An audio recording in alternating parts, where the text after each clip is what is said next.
Hey, it's Devin, and this is Youngbloods. What is going on, everybody? Another day in paradise here. I got my buddy Justin here. How's it going, everybody? He doesn't give an F right now, so he's here. I always give an F. You do. You do always give an F. Giving an F is always important. And it's one of those things that people need to do. They need to give an F. Absolutely. Sometimes an F isn't quite what people deserve, especially when it comes to the good Fs. So let's get these other ones going. And we are going. We are gold. We are good to go now. Mute that one. How is everybody doing today? Hope everybody's doing fantastic. Even you guys over here. And you guys over here. And you guys over here. But yeah, I hope everybody's doing well. We're just hanging out, talking about some stuff. We got some emails to get to. But I honestly, so today's actually a very amazing day. And I say it's an amazing day because it's somebody that I know it's their birthday. I don't know whose birthday it could have been, but I know it's somebody that I know very well. And they may be close to me right now. Possibly be close to me. Maybe, maybe not.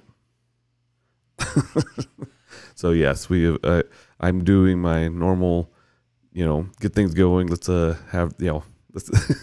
let's give my buddy a hard time because honestly, he is one step closer to being a 25 years old. Yes, 25. You're almost close enough to be 25 twice,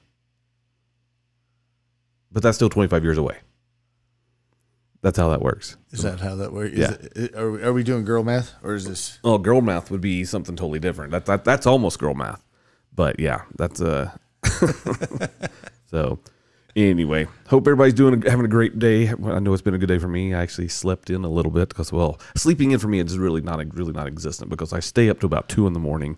Then I wake up around 6:45 to make sure that my son's up in the morning to go to school. And then when I get him off, then I get to stay here. Now I did go back to bed after I got my son off to school, and part of that was because I got him to school and I went back to bed. Then I had to get ready because we had to get our garage fixed. So we had a problem in our garage. Our garage door had an issue. So being that we had a garage door issue, I was able to get an extra hours of sleep, which was actually kind of nice. Oh, well, you don't ever really take naps. I know. I needed one from last night, though. It was just I worked on a lot of stuff, and last night was a big I had to do it. Right on. So anyway, another night, another podcast, another talking about your problems, the things you want to talk about, the things that you are having issues with, stuff that people really want to know. And I do it all anonymously, so anybody I always change names. So if you email me and you send a question in, I change your name so the general public doesn't know who you are. Or even if you DM me, I always change that name there because honestly, let's keep your private business private, but let's talk about your private business in public. I like that idea. Do that. I got it. Yeah, you got it. I'm there. Okay, it took a minute. Sinking in. Sinking in. So I guess we did get some closure to one email that I got 2 weeks ago, I guess it was, or a week ago. It was a week ago. A week ago. Okay, so we had one email a week ago, and we're gonna revisit that email, and we'll talk about that. But then I got a secondary email from them, and that secondary email was amazing because the secondary email told me the full entire story. Oh, we got the truth? I got the full story, and it is literally going to break it all down for everything. Right? Oh, thank you, by the way. I need to come do more TikTok lives. I haven't. I need to do more because people are amazing. And I'm just trying to, I'm trying to navigate this thing. I just got to get up to 10,000 people so I can actually do the live from my home system versus having multiple screens around me all the time. Because I'm a little bit freaked out because I see yours over here. I see iPad right here. 2, 3. I see my computer right here. I've got a camera up here, and I've got my what do you call it? My iPhone over here, and so I've got. Oh my gosh! So camera 1, camera 2, camera 1. All I can say is one day I'll get to where once I hit 10,000 people on TikTok, then I can actually integrate everything, and I am going to be buying the service that streams it to everybody at one time, which is a beautiful thing. But there's that. So yeah. Anyway, well, let's get to a couple emails before we get to the full truth. I'll start them off. I'm just going to start back at the top. I mean, and I've been skipping around because I get a lot of emails that are about relationships, And not that I don't like talking about relationships, but sometimes, well, between relationships and family struggles, those are the two things that really get they toy with your heart a lot, and it kind of tears you up a little bit, and so you need to reboot a little bit. So that being said, let's go into, I guess, obviously, I don't know, let's do this one. Hey, Devin, I've been at my company for years, and now, did I do this one? No, I did not. Okay, making sure, double checking. Hey, Devin, I've been at my company for years now, and I like my job, but recently my boss asked me to start mentoring a new hire who seems suspiciously overqualified. The thing is, I get the feeling that this person is being groomed to replace me, and it's making me paranoid. How do I mentor someone while also trying to protect my position? Is this a common thing, or am I overthinking it? Here's the deal. You can give your 2 cents too. I know you got 2 cents in there, but here's the deal. As a person who has trained his replacement once before, you just do it. And you don't sabotage the situation. You train them, you teach them what they need to do, you get them in there, and you help them be the best person that they could be. Now, I will tell you, when I trained my replacement, my company had me hire 2 people because they wanted us to expand the business. And I'm like, cool. Now, I hired them. I know what their salary was because I hired them. I offered, they negotiated their pay with me. I will tell you right now, the 2 people that I hired, their pay was still less than my salary. So, and then in return, I trained them to do everything I did. And then in turn, the company laid me off. They saved some money. They got 2 for 1. But 3 months later, the first guy quit.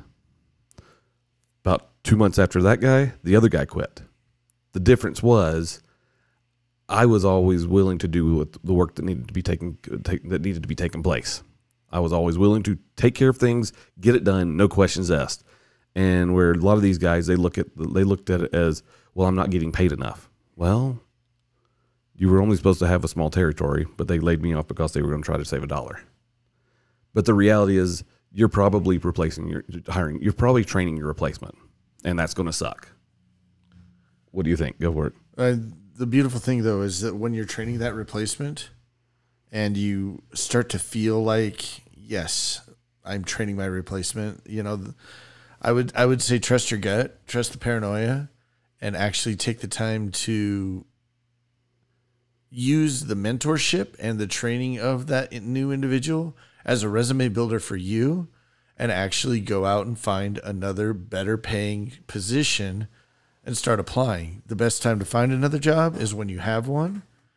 At the same time, when you're out there looking, if your company really wants you, then they're going to fight for you when another company comes calling saying, we want to hire this person. Right.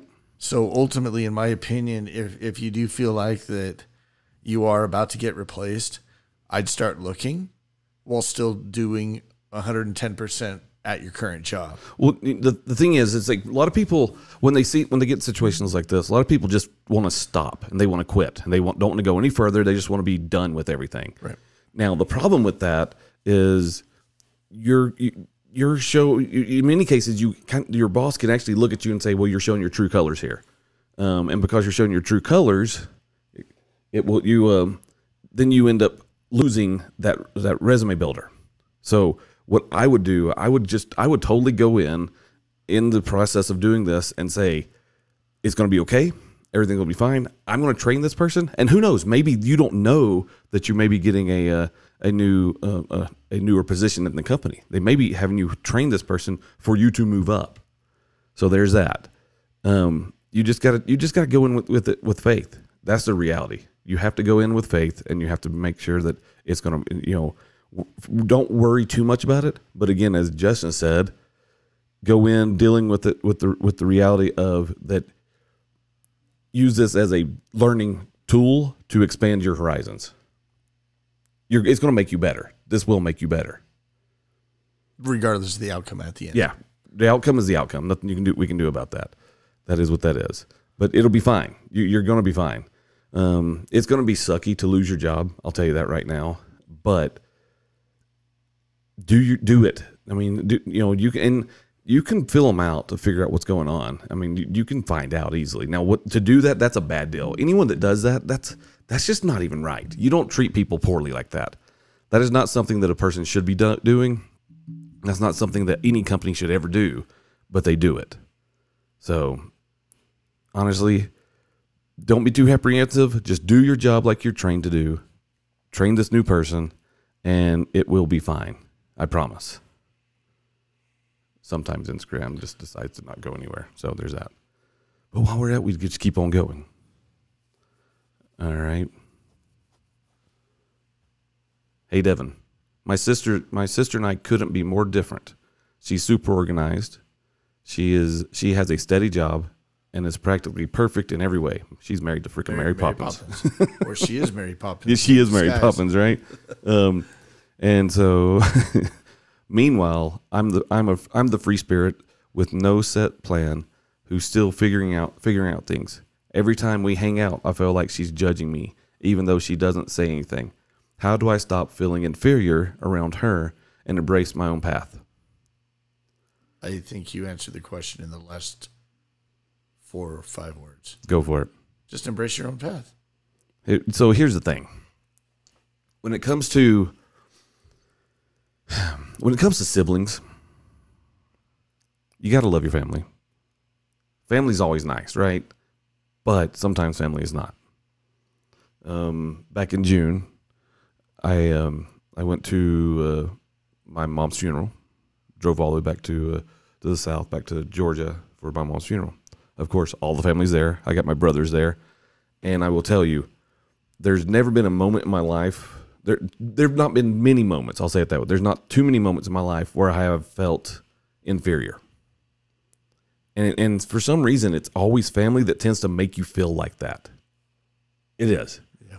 I'm around my siblings, and I hear nothing but like, well, as a couple of them had said, our parents raised 6 alphas, and then there's Devin.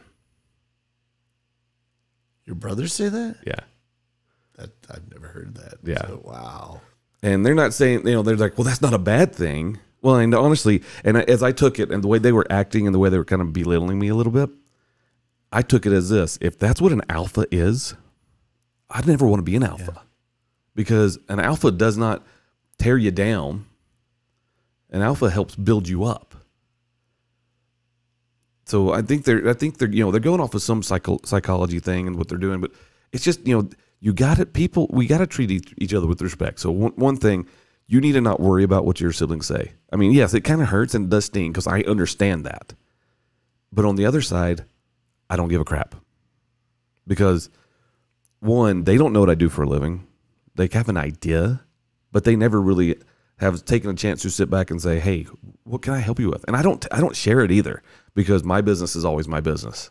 So if you're a free spirit, be a free spirit. Guess what? Your life is going good. And, never look at other people as if the other people have the right answer, because the right answer is always going to be there with you. Now, if you're living in your parents' basement and you don't really have anything going on at all or whatever, you need to step outside of the comfort zone. So there's that. But you do need to just take a second, reevaluate things going on. You don't know what your sister's going through. I mean, we only see the things that we see. We don't see all the stuff that is that what's the word I'm looking for? You're good at finding words that are in my brain. We don't see the struggles that other people have. And one thing to always remember, and this is a true fact here, one thing to always remember, the way you see yourself and the way you understand yourself is completely different from what everybody else sees you. And this is when I heard this one statement, when I heard there is everybody has a different view and vision of who you are in their life. I'm seen in a million different ways. Out of all the people that have ever talked to me, they all have a different opinion of who I am. There, you can, and if you were to sit them down, there were probably some similarities if you could sit all the people down, but then there'd be a lot of differences because people only see what they want to see, and people only talk about what they want to talk about. So don't let your siblings tear you down. Don't even stress about it. It's a simple thing. And you mentioned in that email that your sibling isn't necessarily saying anything to you, but you do feel judged. I would say as well, because you have recognized it already, your path is a different path than your sibling's path. So again, as you stated at the very end of your email, embrace your path. That is your path, and no one else is going to walk it except you. And by doing that, then I feel that she'll stop worrying about feeling judged because she's embraced what she wants to do as being a free spirit. You know, again, I think this comes down to how we feel personally, how we understand ourselves. And I think that's probably the biggest important thing for everyone is to know who they really are. Mm-hmm. And they need to be comfortable with who they really are versus just being, thinking about them on the sidelines. And we always hear those stories of people, and you can look around as you drive down the road and all this other stuff. You can see the people that are literally the main character in their story, right? Now, a lot of people think about, well, they think they're the main character of the world. I don't think that's true. I think most people think that I think a lot of people think that we're just we're the extras in our own movie, but we're not. I'm the main character in my movie. You, sadly, are not the main character in my movie. I wouldn't want to be. But you are an important part of that part of my movie. And that's the thing. Now, everybody needs to understand they are the main character in their own movie, but in everybody else's movie, they are that side character. And that's okay. You don't have to be the main character in everybody's movie. Even the most important people, if you got to meet the President of the United States, which would be very interesting, you have to go visit him in probably the nursing home, but no, sorry, I got political. I don't get political, people, I'm sorry.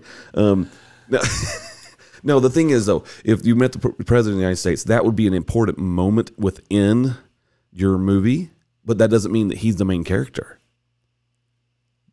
He's just an important character for that moment. That's the key. And our stories are made up by all the little moments. That's right. That we seek to accentuate. That's exactly right. So don't let your sibling drag you down. It's going to be okay. You will be fine. Just be, you need to know that you are the most important person in your life. Bottom line. Don't let comparison drag you down, because comparison is the biggest killer of any dream out there. So don't compare yourself to others. Don't compare yourself to anyone that does not even matter. So there you go. Let me add you. Do you want to hold on 1 second? Oh, we bring someone in? Yeah, he usually jumps in every now and then. Yeehaw. See if it actually connects. Takes it a minute sometimes. Go to the next one. Well, that's kind of trying to load. Sometimes it will, sometimes it won't. We'll find out.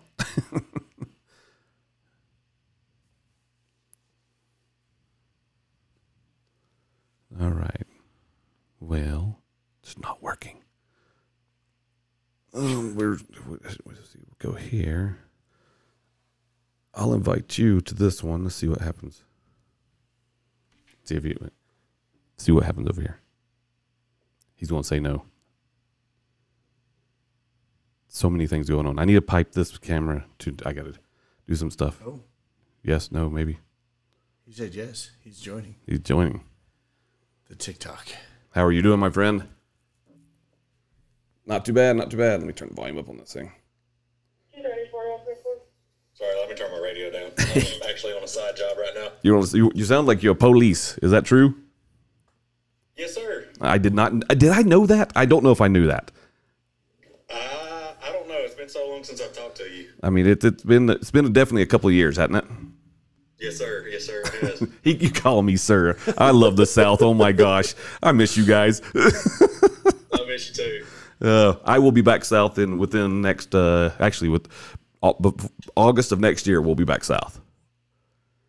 Look, this is how bad it's gotten. Uh-oh. Devin. Like, I have started training people, and they're calling me sir, and it feels so weird. You know what? That's okay. Let them call you sir. Just remember, you're still younger than I am, so that's okay. That's true. I decided to not run for president, although all those years ago we decided I was going to. Now I just decided to do a dang podcast and live show every night. So there's my life. You know what? It's probably better off. Well, all I can say is if you could see the emails that I get, and this is the first time I've done TikTok live, and I'm probably going to keep doing it, but it's just it's kind of amazing. The thing is, when it comes to people got problems. I mean, if you're a police, you understand they got problems. 100%. Being that you're in the police job, what is one thing that you would say that people need the most? To be completely honest, is one of the biggest things, and I don't know how prevalent it is there, but mental health will work. We need people that help out with mental health a lot more than what we have. Well, so and so I'm going to say it. And I think part of mental health issues, though, I think that starts at home. Even if you're living with somebody, if it's in your marriage, I think that has to start at home, in my opinion. It does. It does. Yeah, I think in some circumstances it does. Now, some people have really crappy home situations, so I understand that part. 100%, and I think that's where some of it stems from. The mental health issues stem from there. Yeah. Home issues have skyrocketed. Like, you don't really think about it unless you're like where I'm at. In this job, you see so many different home lives that it makes you think of how you were brought up, or how different your life could have been if you were in their shoes. Yeah.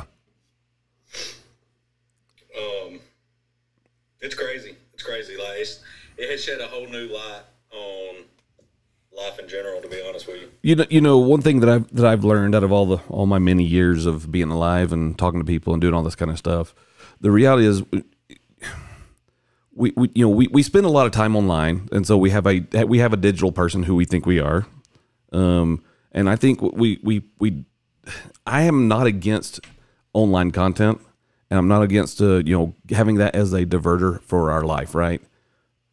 But that being said, there comes a point when we have to say, okay, what is real life, and how can I use this tool? Because that's all this stuff is.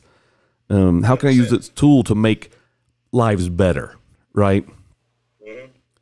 And I think what happens is part of this is we have to get out of our own selfish way, and we have to start thinking that life is, our life for us is about us.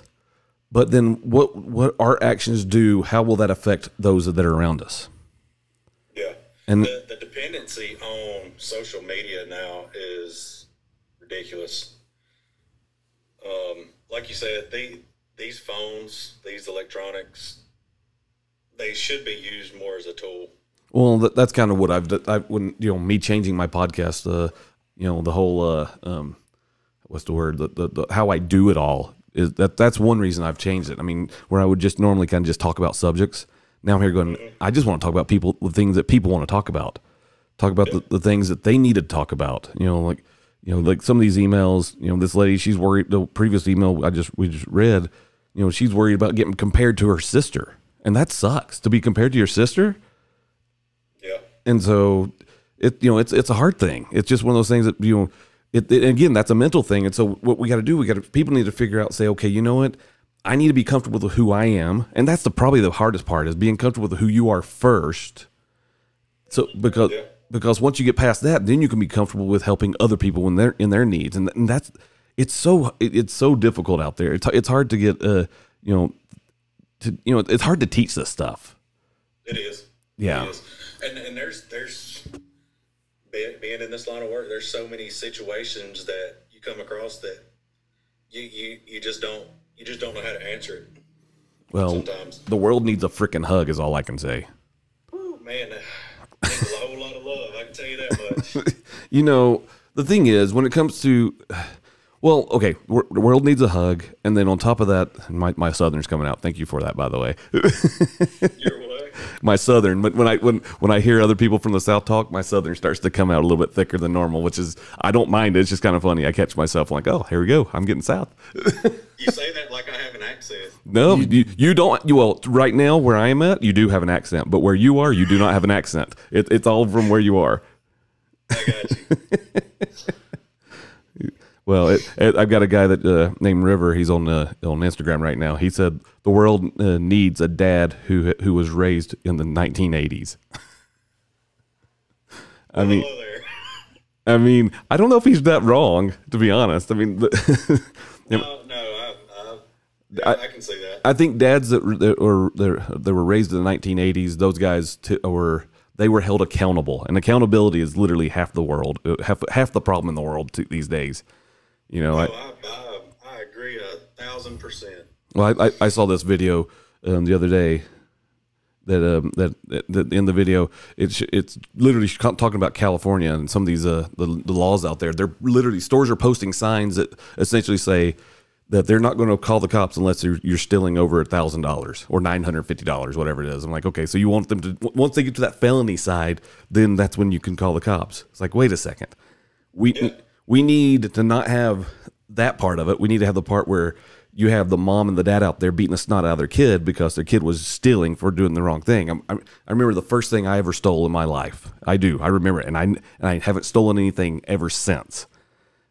I was in Adairsville, Georgia, with my grandmother, and can't remember the name of the grocery store, but it was like they're on that little main area. I'd guarantee the store's gone by now. Has to have been.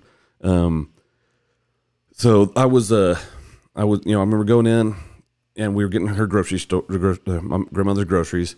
While we're in the store, she was checking out. I go up to like the candy machines, the little twist candy machines.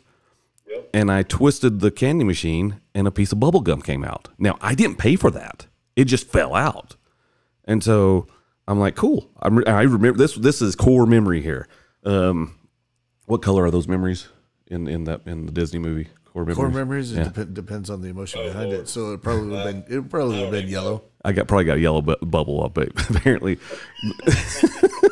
But so I remember putting the bubble gum in my mouth, and as we're walking out of the store, my grandmother says, "What do you got in your mouth?" I said, "A piece of bubble gum." I was probably 6 years old, and so I'm chewing this bubble gum, and she says, "Where'd you get it?" I said, "In the store." She goes, "Did you pay for that?" I said, "No, it just came out of the machine." I'm trying to remember the whole conversation. Essentially, that's what the conversation was. We went to the car. We put all the stuff, her groceries, back in the car. We went back in the store. She had me talk to the manager. She called for the manager. Manager came up, and I remember crying because I stole a piece of gum, because I really did. I didn't pay for it. So that was the first and last time I ever stole anything. I've got a similar story. Like when I was a kid, I don't remember how old I was, but I used to ride my bike down there all the time and get little pieces of candy and drinks and stuff like that. And I know you remember like the penny shelves or nickel shelves that were on the very bottom. Yeah. Like the double bubble, single wrap, pieces of bubble gum and stuff like that. Well, at this day, I didn't have any change or anything. And I just wrote down there, and like the manager of the store was this older guy, and he loved kids. He didn't care. And I went in there, and I didn't, like I said, I didn't have any money.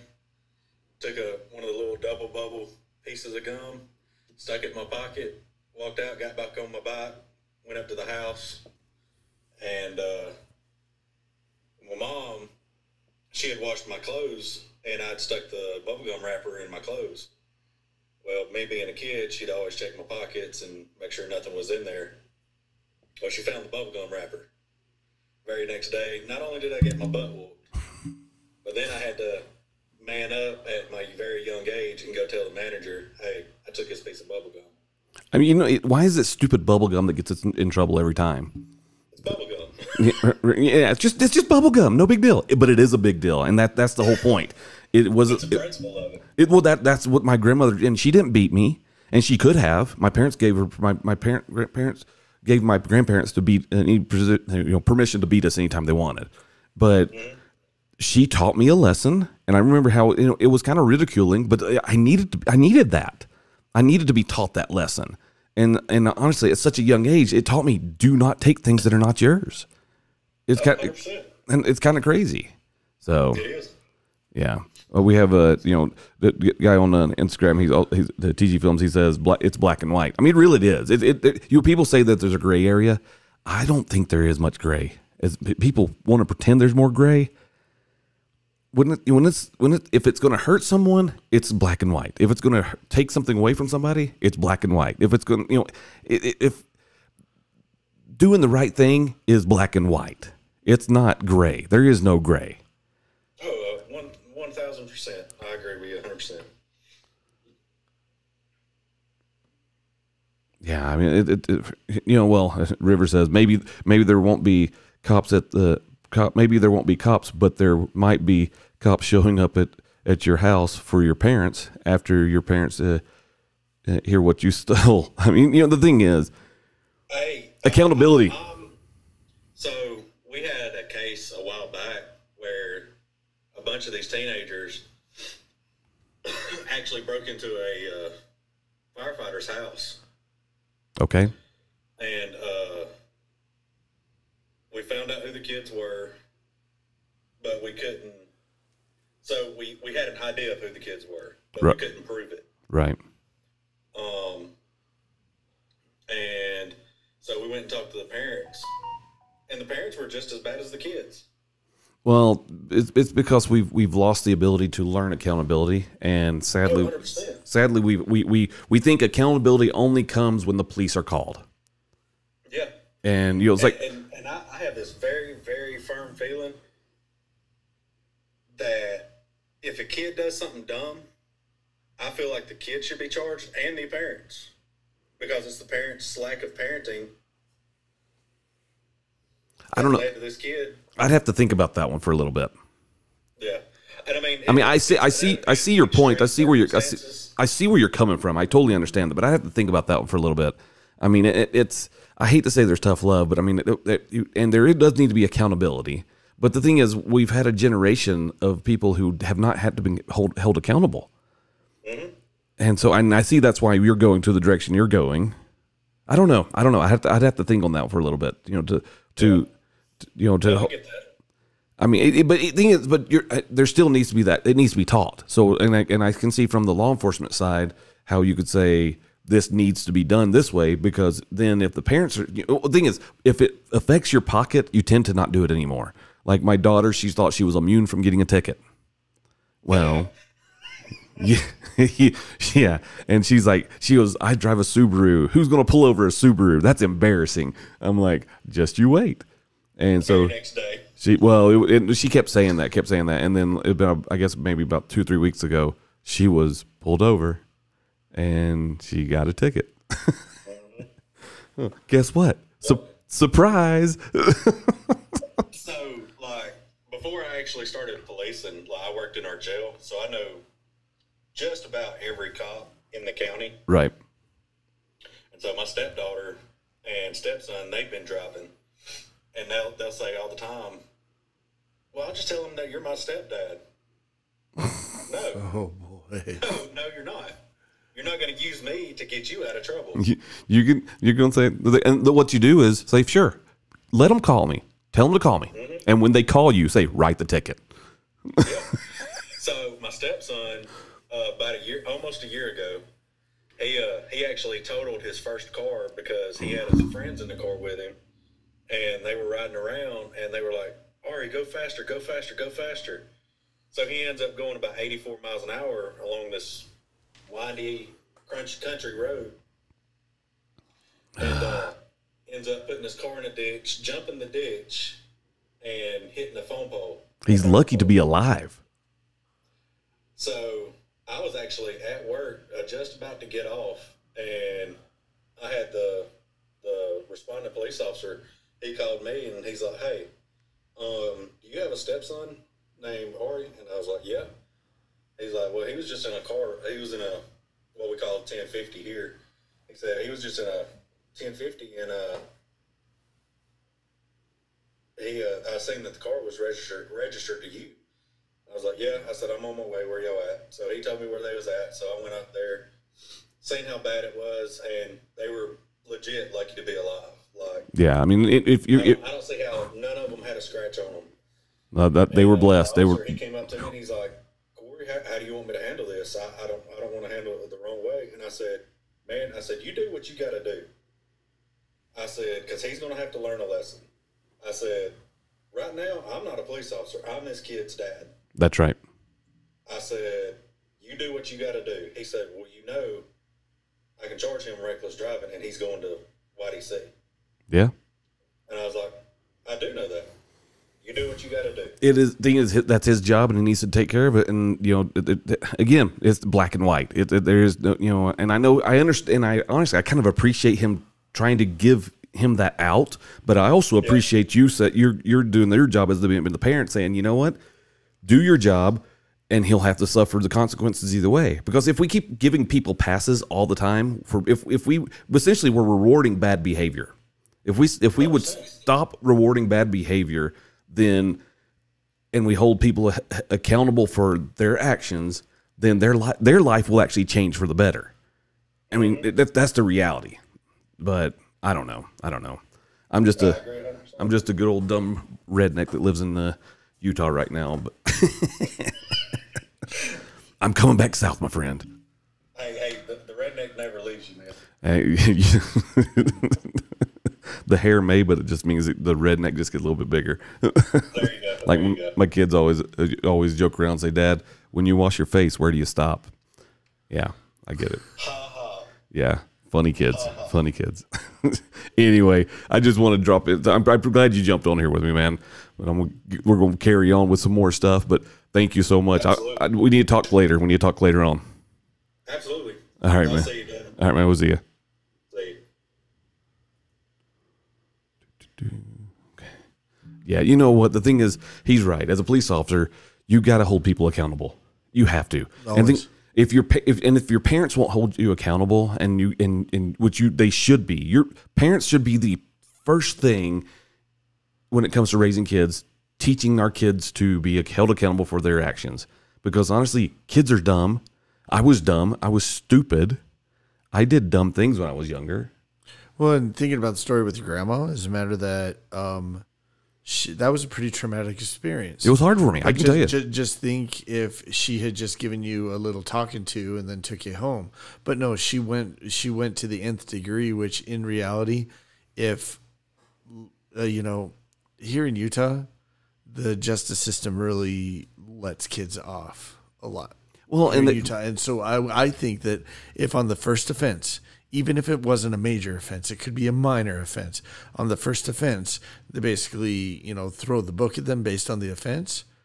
Those kids are never going to do it again. Well, see, I think we need to change some laws as far as like making them, as far as felonies and things, certain types of things should not be felonies. Sure. But I do think that they should have, the punishment should be high as far, essentially make it where people, if you commit a crime, but it's,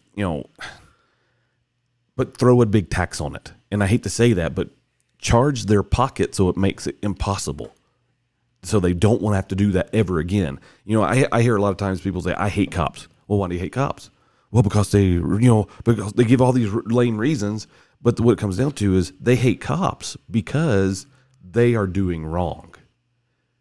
The only time I've ever not liked a cop is when he was writing me a ticket. In reality, their job is to help me. And their job is to protect me, and they will do that job. If we would stop doing the dumb things in our life to pull them away from what they should be doing, which is the protecting and serving side, versus being a revenue builder. But I understand the revenue builder is what they got to do. It's part of the whole deal. But that should not be their focus,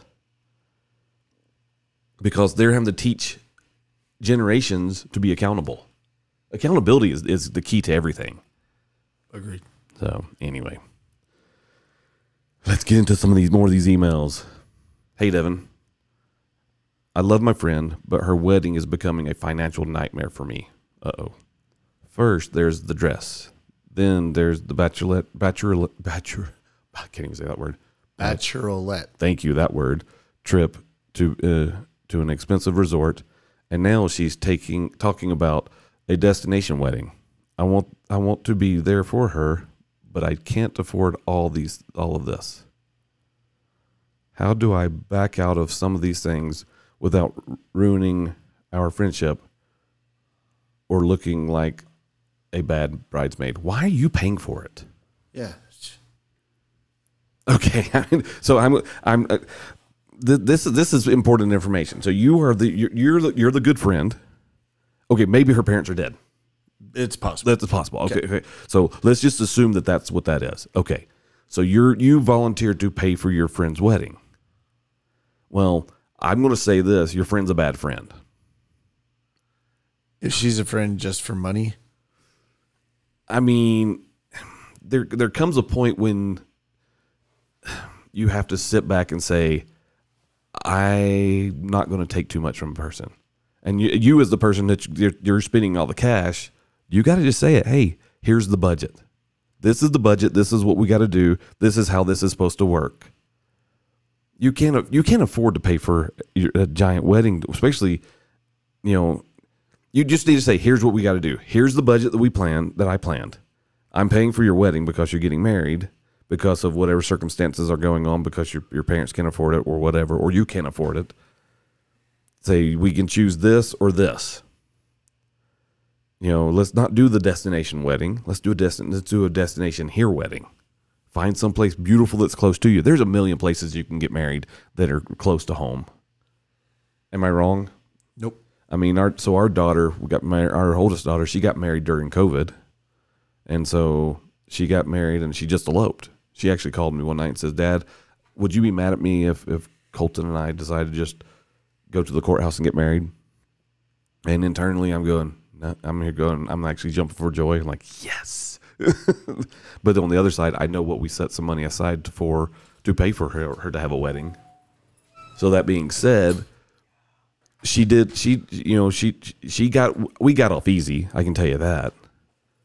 But on the other side, hey bud, thank you for that one. And so, love you too. We essentially made it where they still got money for the wedding. The things got done like they wanted to get done. And then in the end, my daughter had a beautiful wedding. So the nice thing about being a member of the church, though, the temples are always free to get sealed. Yes, which is a beautiful thing. And if you want to get married civilly, you can use any of the ward buildings essentially for free too, and you don't have to pay for a minister to marry you because the local bishop will do it. I mean, essentially that all can be done, no problem.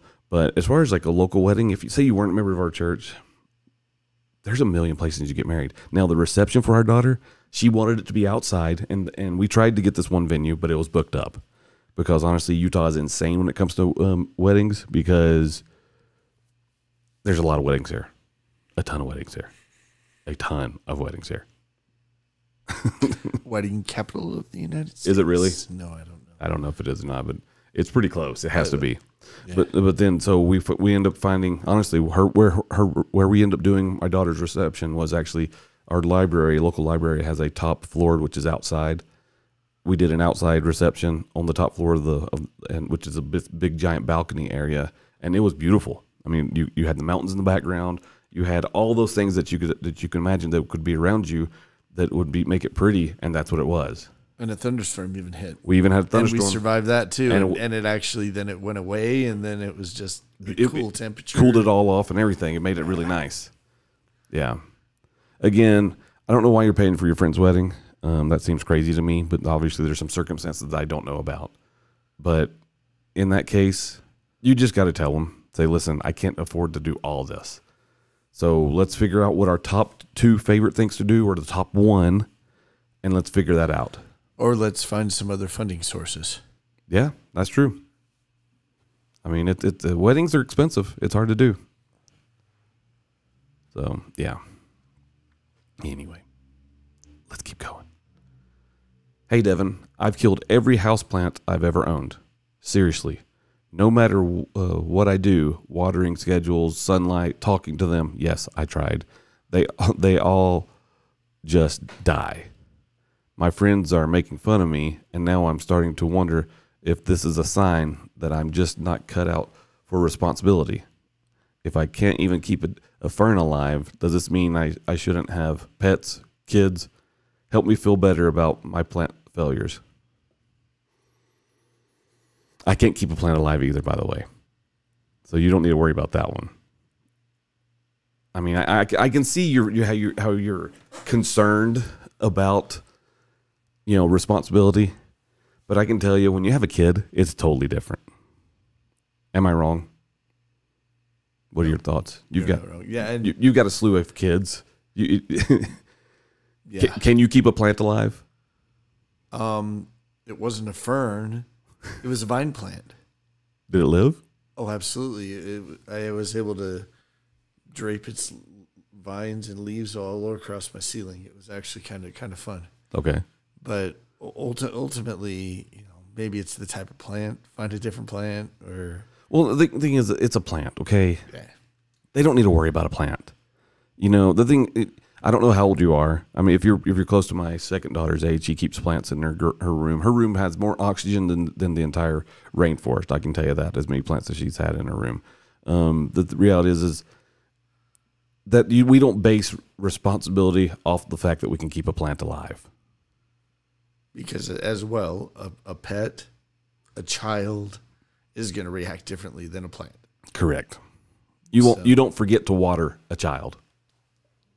You don't forget to water an animal.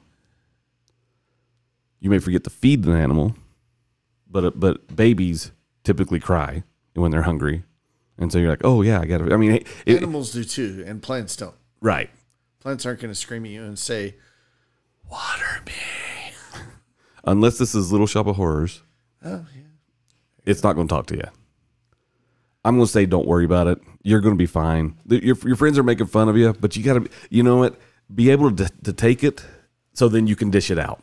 Because one thing I do know, if you're not willing to take a joke, you can't dish out a joke. So you should be willing to just dish out the joke when it's time. It'll be okay. So don't worry about it. Let them be what they are. It's funny for them, so it's okay. Don't worry. All right. Hey, Devin, my partner's love language is physical touch, and mine is acts of service, which typically is the difference between men and women. That is true. And I feel like we're always missing the mark with each other. I'll do something nice for him, and he'll do barely nothing. But he's getting upset when I don't want to cuddle all the time. How do we meet in the middle, and how do we meet in the middle when it feels like we're speaking different emotional languages? You totally are speaking two different languages. Okay? So I will tell you, my love language is physical touch. As literally almost 90, I'd say I would be very liberal to say it's only 90% of men. It may be 99% of men that their love language is physical touch. So that one's easy. You just got to be physical with him. Now, the hard part is, how do you teach a man what your love language is? My wife's love language is acts of service, and it's a gift. She likes the tangible things. And it's not that she's, self-centered, that she has to have a gift or whatever. That's something that I've just done. She likes to know, like, if she came home and the dishes were done, and yes, we both live in the house, and it's both of our jobs to keep the house clean and do the dishes and all that other stuff, but that is, that's an act of service. It's something that she doesn't have to worry about, or doing laundry, or vacuuming the floors. It's those simple things. So, how do you teach a man to learn your love language? Honestly, talk to him. Let him know. Tell him, say, hey, I'm not withholding things from you. I'm not saying I don't want to cuddle, but sometimes I get frustrated, and I get frustrated because my love language is not, cuddling. I enjoy it, but that's not how I get my lift. Say my lift is totally different. I need those acts of service. And that helps me know that now, honestly, so here's the deal. From a guy that's been married for 23 years, I can easily say that you have to get to know your spouse and you have to get to know their love language, and you have to ask the questions. You have to have the conversations. You have to do all of those things, because if you're not asking the questions, you're not asking the conversations, and you're not doing the things that help you to know that person better, then your marriage will kind of go into a decline, and you'll have to send me emails saying things are lost in translation. And that's fine. I don't mind answering the question, but bottom line, it's always going to come down to one simple thing, and that's communication. You have to communicate. So your job is to go talk to your partner and say, hey, here's what I need some help. I guarantee if you tell them that you need some help, because guys are problem solvers. Are you a problem solver? Yes. And we hate when there's an issue. That's why one of the hardest things for men to do is to shut their mouth. So when a wife comes into them and say, hey, I've got a problem. A lot of times when they say they have a problem, it's not necessarily that they have a problem that they want you to fix, because they know how to fix the problem 99% of the time. It's that 1% that you need to be there for. That's why follow-up questions and communication are key here. So what you do is you go in and you say, I've got a problem and I need some help. They will jump in and help you. It's going to happen. That every man will. Every man will jump in and say, hey, how can I help you? That's what they want to do. We want to solve your problem. Thoughts on the matter? Anything?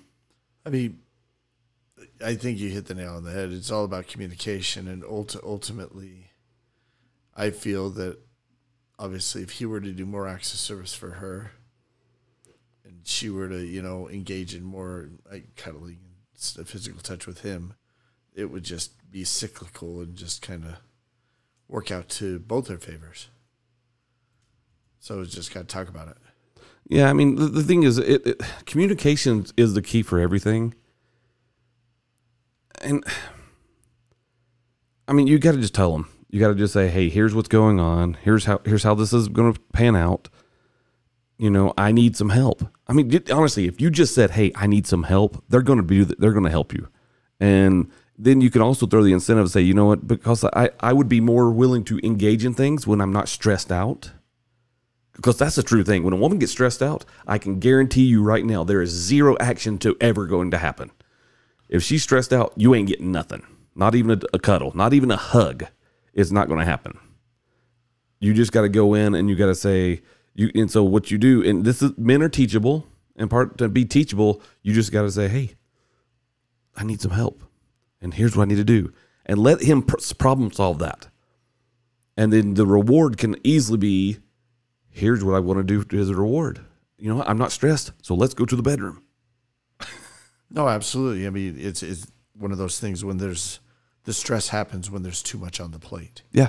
So if, a couple were to take the time to take things off each other's plates, it's going to cause their minds to be able to engage more in meeting the needs of their partner. And honestly, when it comes to men do need physical touch a lot. They do. And yes, I'm saying men need sex a lot. It's true. And the reason I say that is because that's how they feel connected to the person that they're married to. That is literally of what it is. That bonding chemical is real. It is part of our DNA. And when we engage in stuff, we are in that bonding chemical, and we're like, hey, I like this person more. It's just the reality. Yep. So communicate. That's all you got to do. It'll be fine. Just got to talk to them. So figure out an opportunity just to sit down and say, hey, I need some help. And if you literally say those words, I guarantee they'll step up to the plate. And if he doesn't step up to the plate, then you need to have a real conversation about life in general anyway. So, hey, Devin, I've been with my partner for 5 years, and lately I've been having this sinking feeling that I'm falling out of love. Nothing dramatic has happened. There's no cheating, no big fights, but the passion we used to have just isn't there anymore. It's terrible of what I'm terrified of what this means, because I still care about them deeply. How do I know if this is just a rough patch or if our relationship has run its course.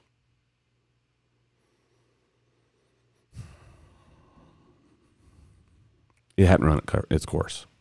Unless something has interfered, and you said there's nothing that's interfered, there's been no cheating, it hadn't run its course. What is running its course right now is you're on a down slump. It's like when you have a kid. When you have kids typically get in the way of a marriage. And I don't mean that in a bad way. Because when you first get married, it's just about you two. It always has been. It's just about you two. And you guys can grow your relationship like no other. It's booming. It's jumping around. It's on fire. But once you have a kid, then it kind of gets. Your marriage becomes about the kid in many cases, and then you two, because you got to keep the kid alive. You got to raise the kid. You got to make the kid. So the problem is when people fall out of love, it's because they stop doing things for each other. They stop prioritizing themselves. They stop prioritizing each other, and then they just kind of slack off. We do get in comfort zones when it comes to marriage in general. We do slack off. They say people gain weight. I've gained weight. My wife, when she was pregnant with our first child, she gained 40 pounds. So did I. She lost her 40 pounds. I did not. I still have Paris right here. You guys are in a slump. So how do you get out of a slump?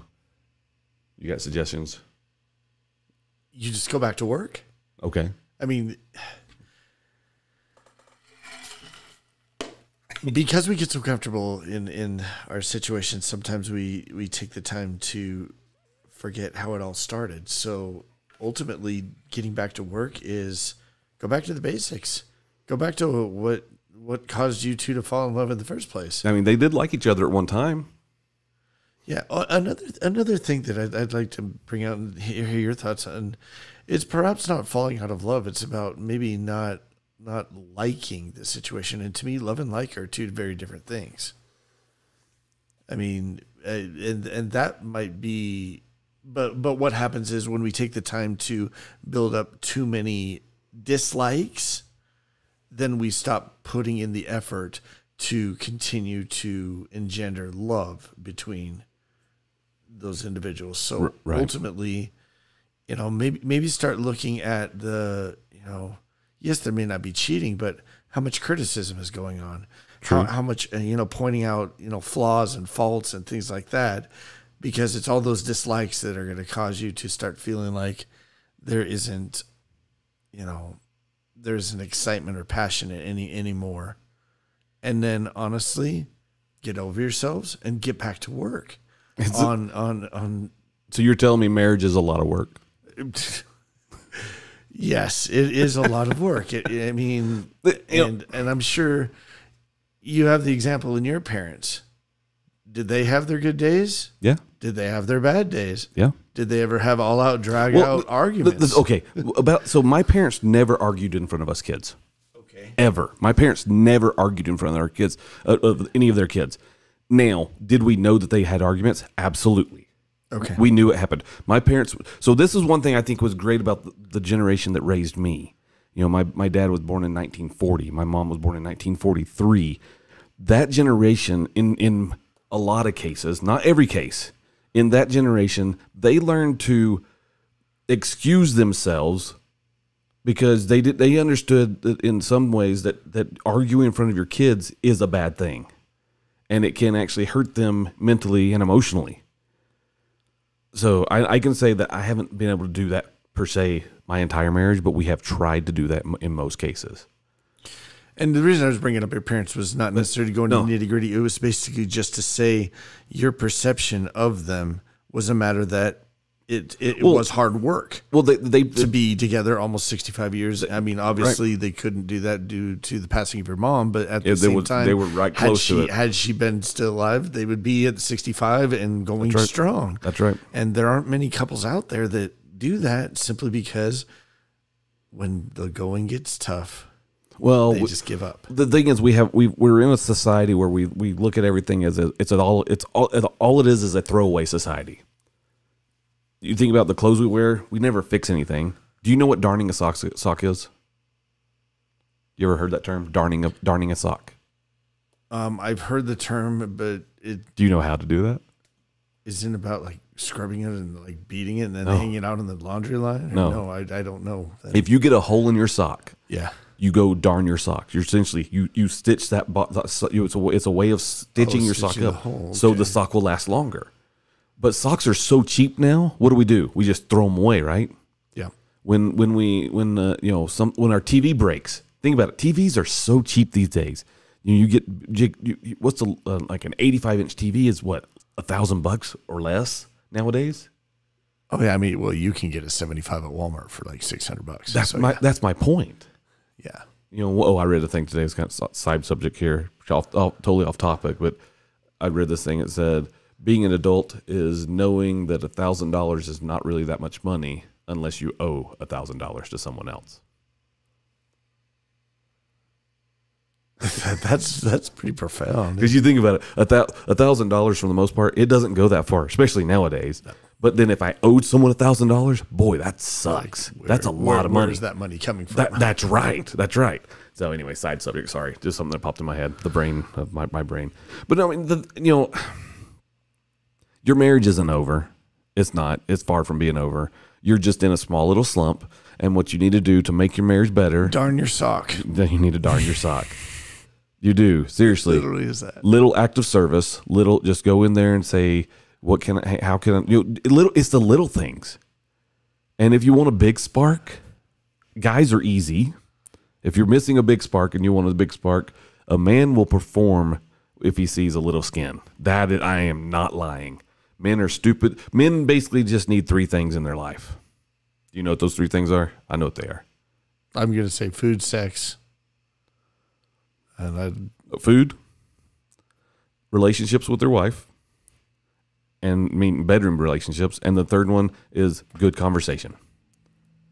That's all a guy really needs. That's all they really care about. And when the good relationship and the good conversation is showing them respect. That's the respect side of it all. So now for women, it's a little bit more difficult, and that's again knowing their love language. But it's acts of service. So you just got to put in a little bit of effort. It's going to take some work, and it will be fine. Just put in the effort. Get to work. Justin said it the best. Get to work. Darn that sock. You like that? You like that one? I'm gonna use that one in my life. Yeah, just darn the sock. It's a good one. And most people don't know what darning a sock is because we don't fix socks anymore. We throw everything away. Our society is so that's why I think a lot of times the divorce rate is so high, is because we figure, well, I can just get another one. And divorce sucks. But the thing is though, I will always say this: you should never be in a relationship when you're getting abused, and that means mental, physical, or whatever. That should never happen. If you're in that type of relationship, you need to get out. I'm not a proponent of divorce, but you need to get out if you're in that type of relationship because that's just wrong. Now, I do believe almost every type of marriage is fixable, even if there is some infidelity. Any marriage is fixable. You just got to do it. Now, infidelity is harder to recover from, but it can be done. Trust can be gained again. It can be. Now, it is hard to get trust back. And it takes time. And you're correct, and it takes time. But it can be done. But again, as Justin likes to say, darn the sock. Really, it'll work out. Another one. Here we go. Hey, Devin. I'm married and I love my spouse, but my neighbor keeps flirting with me. At first, I thought I was imagining it, but now it's clear. They're constantly making suggestive comments, and it's getting uncomfortable. I don't want to make things awkward between us since we live right next door, but I also need to set some boundaries. How do I shut this down without causing drama? Sincerely, too close for comfort.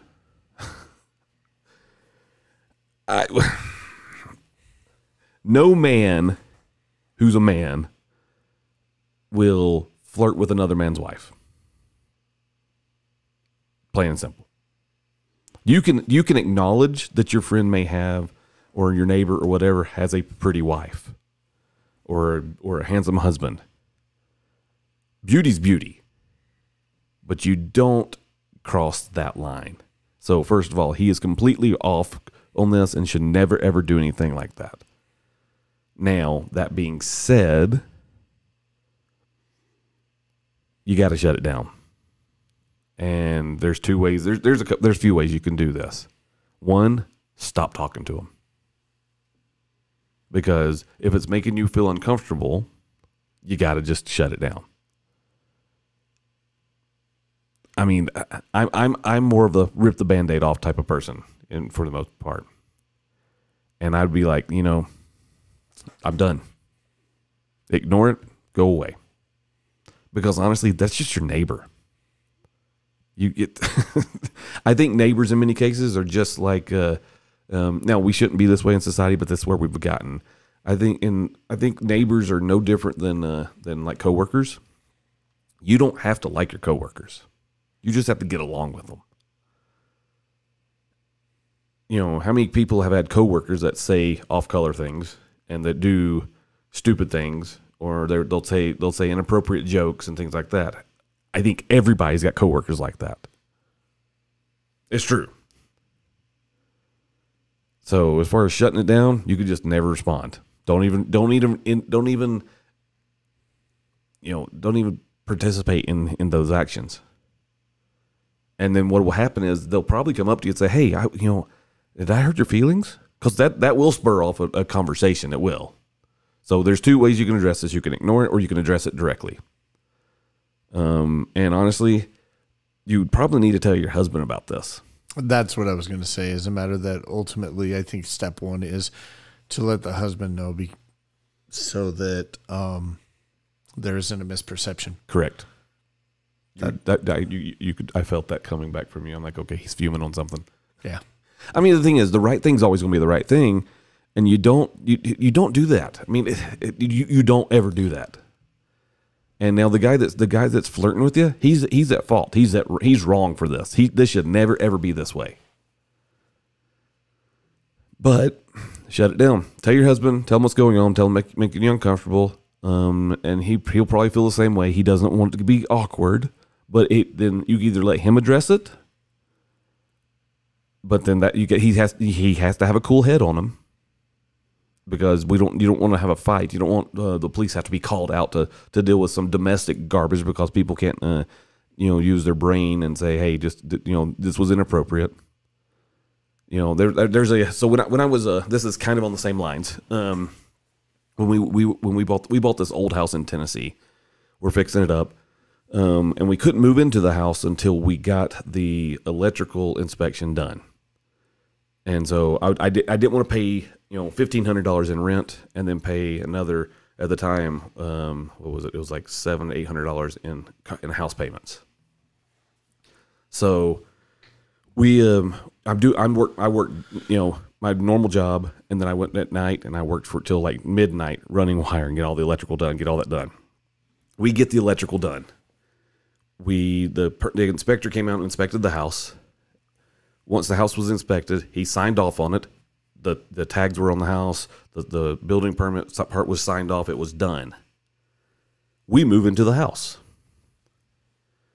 Then we move in. The power's on at the house. The guy over the power department, who said we couldn't move into the house till the permit was all done and signed, he finds out that we're living in the house. And we told him we weren't going to move into the house until the permit was all signed. He goes and he calls my wife, and he cusses my wife out. First of all, that's a big no-no. For one, you better have respect for women. For two, you sure as hell better not talk to my wife that way. I get home, my wife calls me, and she tells me what happened. So I immediately call the guy over at it's the co-op, it's the electric co-op. I wait on hold. I'm very direct. Am I not very direct? You are very direct. Sometimes can be too direct in many cases, I think. I can't remember the guy's name now, but he answers the phone and I said, hey, it's Devin Youngblood. He goes, oh yes, we need to talk. I said, no. We need to talk and you're going to be quiet. He goes, wait a second. I said, no, don't you interrupt me. I said, first of all, I'm going to ask you a question and you're going to answer the question correctly. I said, did you cuss out my wife? I said some things I said, no, okay. So the answer is yes. He goes, yes, I did. I said, so I'm going to ask you this second question. How would you feel if I called your wife and I cussed your wife out? And he's just kind of stammering a little bit. And he says, I'd probably want to come and beat you up. I said, well, just so you know, I'm driving to the co-op right now and I'm giving you a chance. I said, on top of that, you can call the cops, but that's fine. I said, but I've got a baseball bat in the back of my car and I will be using this on you because the way you treated and talked to my wife. He goes, well, you don't understand. I said, no, I do understand. He says, well, you're supposed to have that permit done. I said, the permit is done. I said, did you not get that from the what do you call it? Did you not get that from the inspector? And so I in return, I'm like, he says, no, I didn't get them from the inspector. I said, so whose job is it to do the inspector's job? Is it me? He goes, no, that's his job. I said, it's not your job, right? He goes, no, that's his job. I said, so if he failed to do his job correctly, and then you call my wife and cuss my wife out, who's at fault at that one? Am I at fault because you cussed my wife out because someone else didn't do their job? I said, did you even try calling the inspector to see if he did his job? Well, no. I said, isn't that your job before you start making accusations to make sure that it was done correctly from the beginning?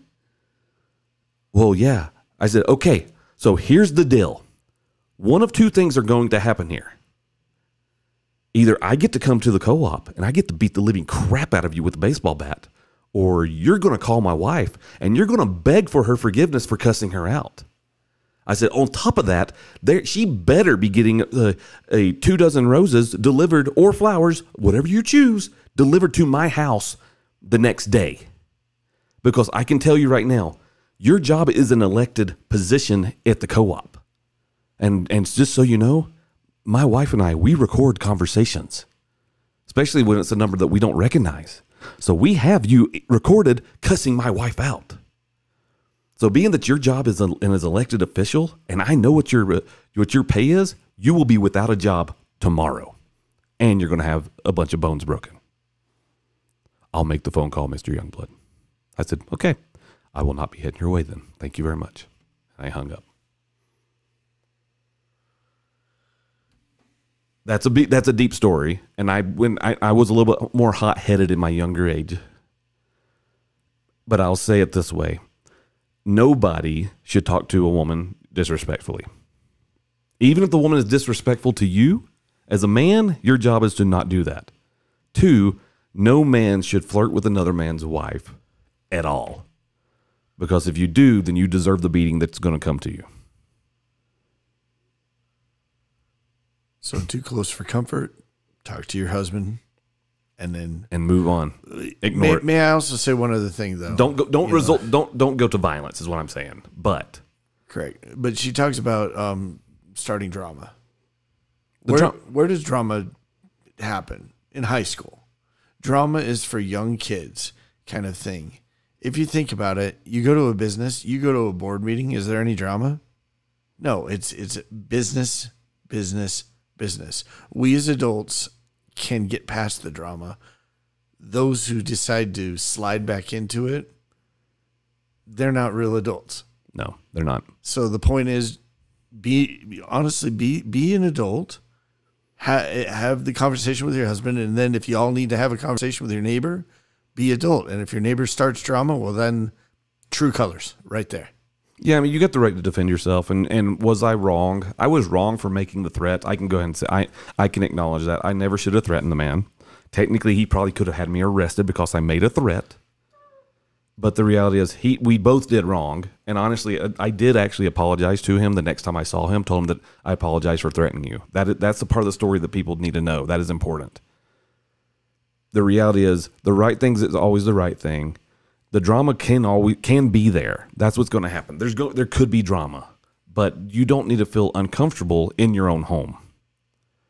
And your neighbor is making you live uncomfortable in your own home. You don't deserve that. No, you deserve to feel safe. Yeah. It's your home. All right. I guess we're going to get to this one that we've talked about. This one you've been wanting the... I'm excited for this story. So we're going to call this one Grand Theft Lizard, okay? So last week I got an email that said, "Hey Devin, I woke up after a wild night with friends, only to realize I'd somehow ended up with a pet lizard. I don't even know where it came from. I don't know, but now it's here, and I have no idea how to take care of it. I don't want to get rid of it because honestly, it's kind of growing on me. But what do I do with this random new pet, and how do I explain this to my roommate?" Now, those of you who listened to last week, I just want to bring this up. We actually had fun with this one because we were trying to figure out, we didn't have a whole lot of details except just this email. And so we were actually talking about maybe they need to put out some like lost lizard posters or something like that. And it was just hilarious. So apparently we got a response. Yep, got a response. I said, "I want you to write this email to me as if you had not written to me before. I want the full details." And this is what they said. Here we go. We did assume that they bought the lizard at some store or stole it in a drunken stupor. Right. And so there was a lot of conspiracies, a lot of theories we had out there, but now we know the full answer. And here we go. "Hey Devin, so I woke up yesterday with a tiny lizard perched on my nightstand. Like, I swear I don't even remember going to the pet store. My head was pounding. I was thirsty enough to drink a river. And there was this lizard just staring at me. No note, no explanation, just vibes. And let me tell you, trying to piece together the night before with a hangover is like trying to solve a puzzle that's missing half the pieces. I'm sitting there with my new scaly roommate, wondering where the heck did you come from. I started texting some friends, you know, the ones you hope are more responsible than you, asking what the deal was. One friend says we hit up a couple of house parties, and another friend chimes in with, "You were really into this lizard at the second house." Oh boy. So he stole a lizard. It says, "Okay, so now I have a clue. Lizard enthusiasm was involved, but why? I kept going through my messages. My brain slowly started to function like a real human being, and that's when I realized, oh no, I posted on Facebook about my new lizard buddy last night. It's one of those blurry photos with the caption, 'Welcome to the fam, Reggie.' Apparently I named him Reggie." Okay, fast forward a few hours, and I get this frantic message from a guy named Pete. He says, "You need to bring Reggie back ASAP." Turns out Pete was house sitting while his parents and little brother were on vacation. And guess what? Reggie isn't just any random lizard. He's Pete's little brother's beloved family pet. Oh, boy. He stole a dang lizard. Hey, this looks nice. The dude was having a shoulder. Let's walk out. The dude was having a house party, and while in the house party, this guy shows up and steals Reggie, which that's his name for now. As far as we know, that's his name. Okay. Pete's freaking out because he threw the party to make some extra cash. Oh, so he's charging people for the party entrance. That's the stuff that Elon Musk used to do when he was in college. Elon Musk used to have ragers at a house and charge people to come in. Cover charge. And Okay. yeah, and then that would cover everything that was going on, which is kind of smart. While his folks were gone, and apparently I stole the family pet in the process. Now Pete's got this whole situation where his parents and brother are coming back today, and if Reggie isn't back in the tank, Pete's life is basically over. So he's cleaned up the house, and the party's over, but the lizard's gone. I'm still not entirely sure how I managed to take the lizard from someone's house and then cradle him like a proud parent.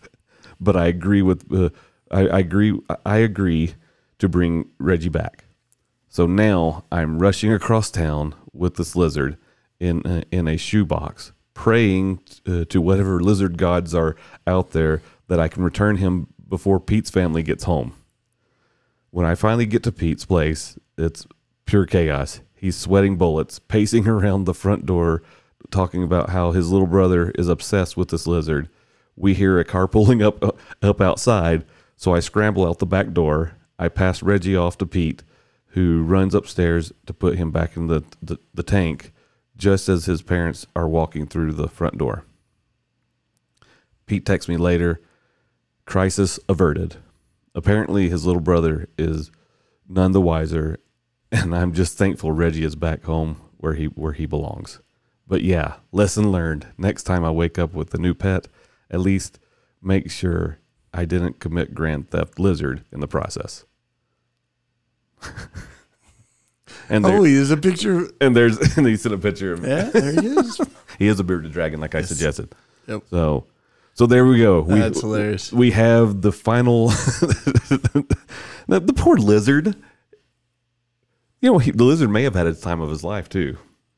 He didn't even put him in anything. He passed out, and the lizard was walking around the house by himself.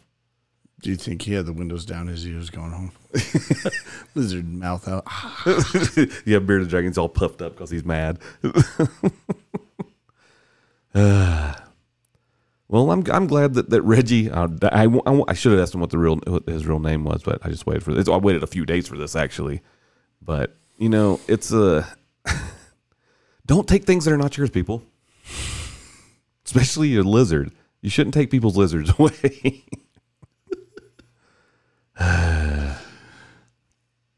Oh my gosh. Hey, you know what? He's home now. Reggie is back to his normal life. Yes. I'm glad he posted it on Facebook though. That's kind of cool. Look at my new pet. So obviously they were connected with other people, which that's how that works, I guess. And, you know, you friends of friends and friends of friends all the way through, and you make a public post, and you probably posted. I bet he posted the picture with the lizard while at the house, and then geotagged it. And so yeah, because you can find a lot of stuff by geotagging things. Yeah. Yeah. Oh man, wonder if the Pete's parents found out that he had a rager. They might now if they're watching the show. No, who knows? I don't know if they watch the show or not. All right, let me skim through this. We can do some more. I want to do some good, some feel good stuff. Is there anyone still watching that wants to join us? None over here, and over here. Who do we have?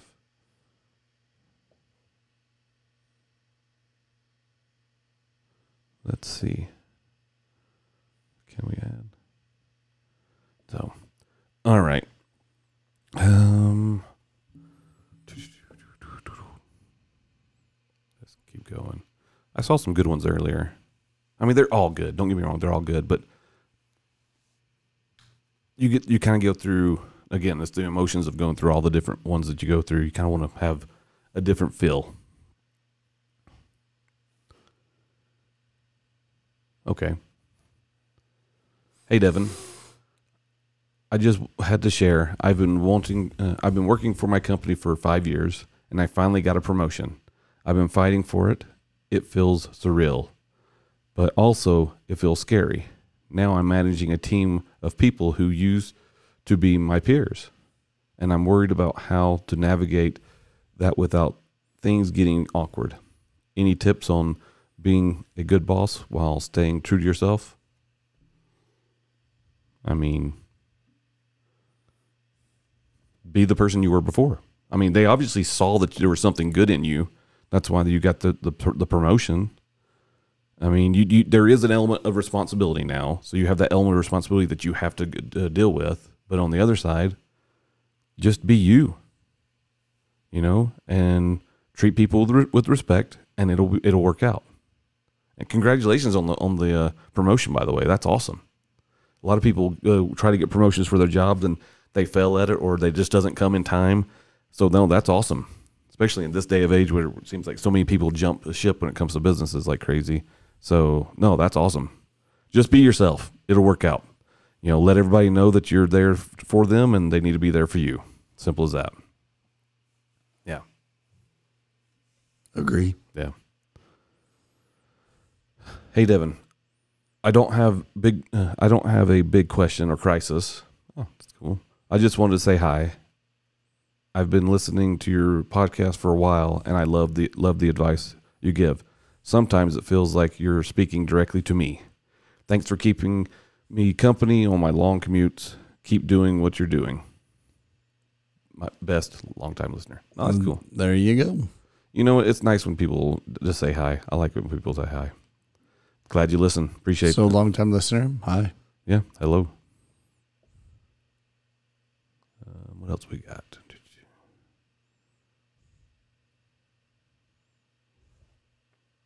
Let's go with.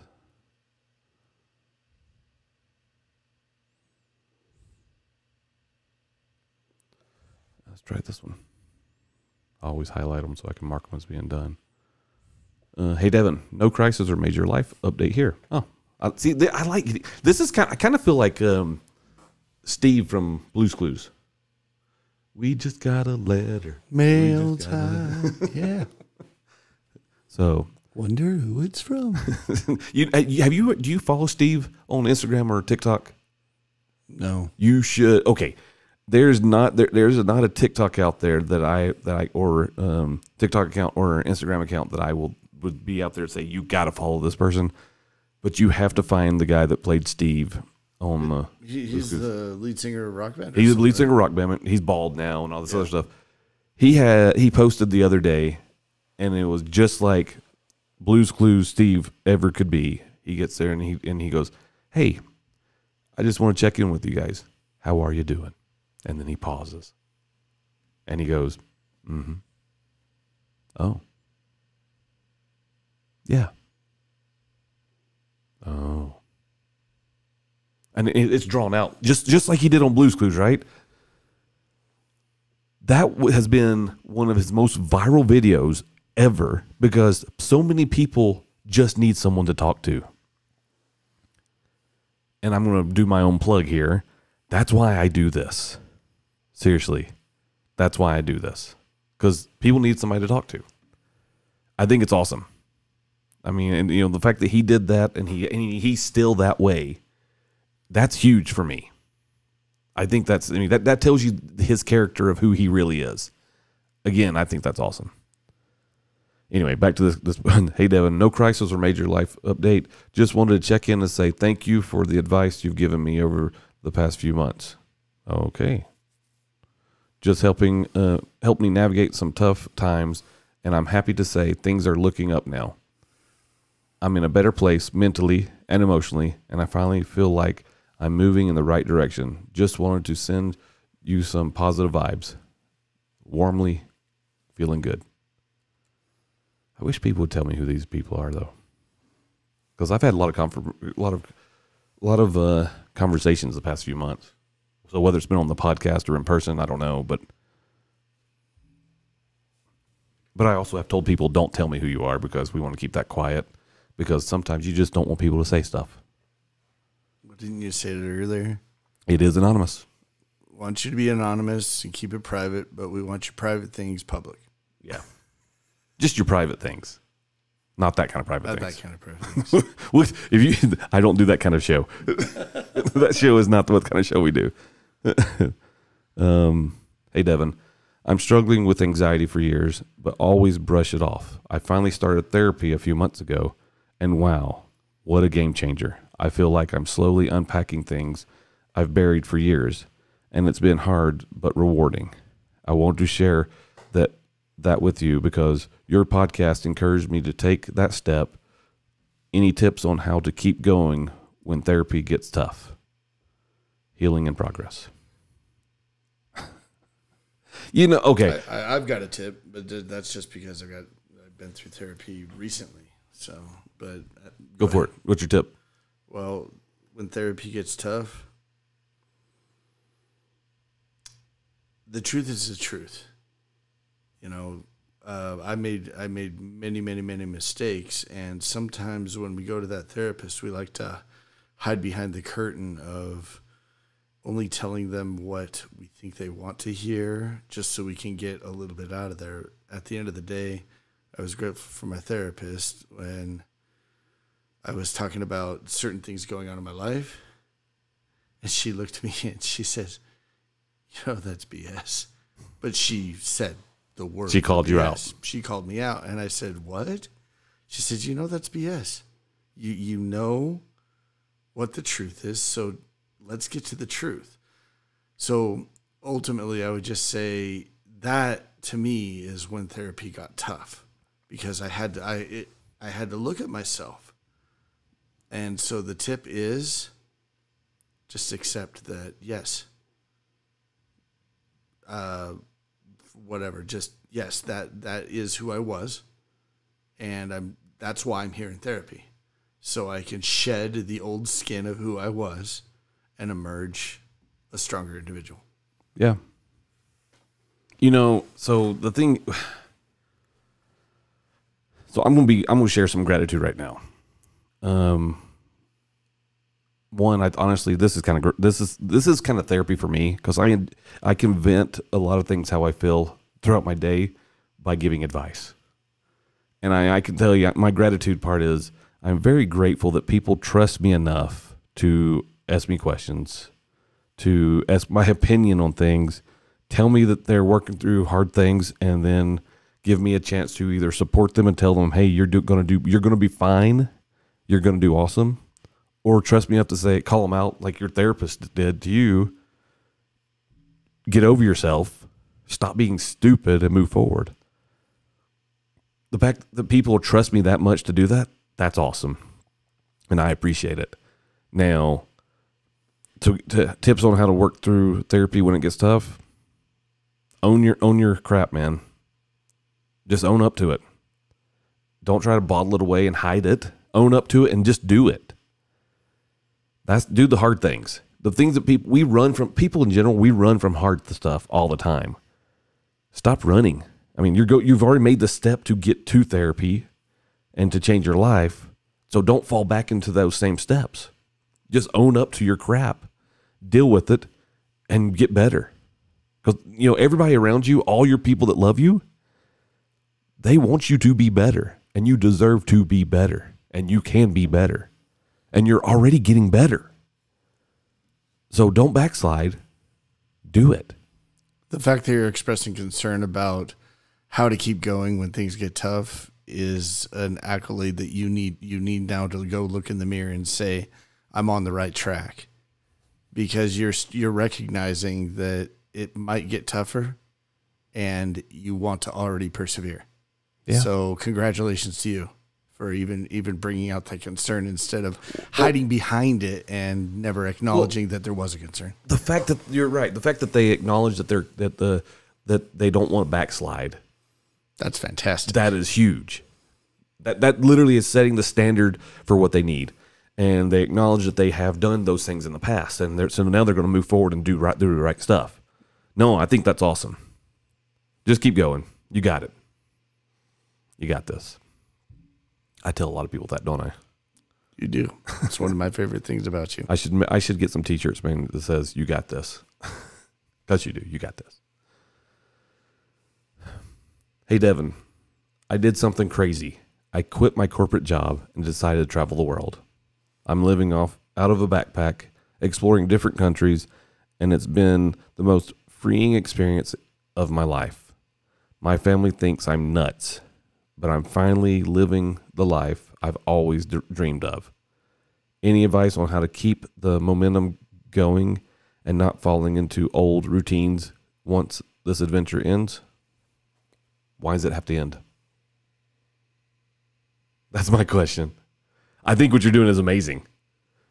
You're traveling the world. I don't know how old you are, but I'm going to tell you right now, that is the most epic, beautiful thing I've ever read in my life.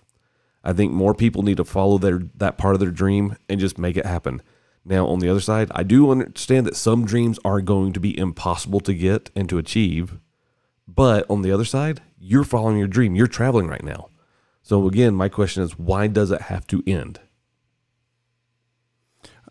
And the question I would ask is, are you talking about the situational adventure that you're on right now, this moment?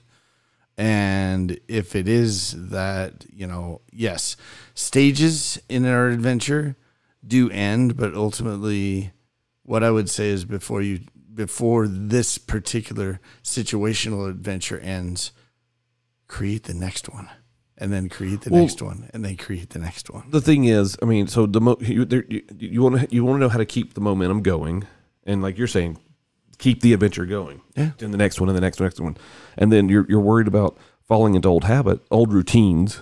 I think what I'm taking from the old routine, I'm thinking that get another corporate job, Corporate 9 to 5. Yeah. Yeah. I'll tell you, if you are a happy person and you're traveling, then how can you monetize the travel? Okay. You're obviously doing something. So you've already invested in yourself to travel, for one. I would say, I know you're probably on social media. I wish you would send me your social media so I can check it out, and I'll shout it out to anybody I can. Because the reality is, the more people that watch your social media, the more chance you have to getting some sponsors and some brand deals and things like that. There's a family called the Bucket List family, and that's all they've done. He sold his business. If I remember right, I'm trying to remember. It's been a while. I think he sold part of his programming or part of his app or whatever, which essentially became Snapchat. Sold that, and he took the money. Now, I don't know if they used part of that money to go. I mean, there's a lot of people that know the Bucket List family, so correct me if I'm wrong. But my understanding is they essentially just started traveling, and then they figured out and knew how to monetize the travel side of it all. And because they did that, they got where they could go places. And they would use that sponsorships and the brand deals to cover all their travel. Now they've got multiple kids and they still travel and they live in Hawaii and things like that. But the bottom line is, you don't have to have this adventure end. You just need to pivot it to make it where it becomes the job, but don't make it where it makes the job that you don't want to have. The reason people leave their jobs is to get away from the job. But if you can do what you love, then it doesn't really turn into a job. So, I mean, I think if you're worried that you're going to fall back into the old routine, now you could, and you can go back and do a normal corporate job because you run out of money. That is the sad reality. Money does not last forever. I will say, though, a lot of those backpackers, and I had some friends who did this, they travel from city to city, and they find odd jobs to do while they're in the city, and that's what keeps them going. Or room and board becomes free because you do chores for certain, landlords or whatnot. And so ultimately, just keep it going. That is an amazing, part of life to be at. No, I think it's great. Seriously, that is my dream. And once all our kids are out of the house, we're going to dip our toes into that world ourselves. So once my wife and I once our youngest, we only got 4 more years. Technically, he'll be nice. You, on the other hand, do not have 4 more years. Yeah, we don't need to. No, I'm happy for the. It's only 13. Well, the thing is, raising kids is amazing. It has its hard moments, but it is amazing. Yeah. So yeah. Do the 8th one from here. Just count. 1. Okay, 8 down. So 1. 8 down. 2, 3, 4. 4. That one's 5, 6, 7. Okay, here we go. 8. Let's just do it. Okay, this is actually just from the subject of this one. I'll read the subject real quick. The subject is, I inherited a haunted house and don't know what to do. Let's do it. It is almost Halloween, so it is spooky season apparently. So this one's actually Dear Devin. Oh, I don't get a lot of Dear Devins. I get all the Hey Devins, and I don't mind. I like the Hey Devin. Hey Devin's kind of the thing. But so, Dear Devin, I inherited a house from a distant relative, and I know this sounds ridiculous, but it's haunted.